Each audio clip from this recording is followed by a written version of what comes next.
So we're looking for a boat ramp. We went to a place that was called Summer Bay and there was nothing there except a mud flat. Now there's supposed to be a boat ramp in here. We might almost be there.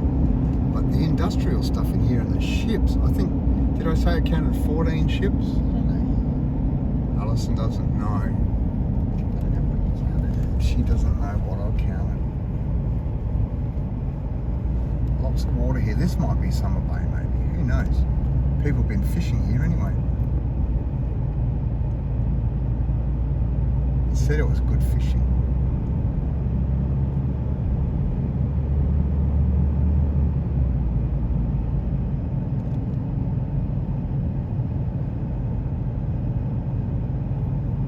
There's a man there, looked like he was trying to spear something, and a girl throwing breadcrumbs in the water or something.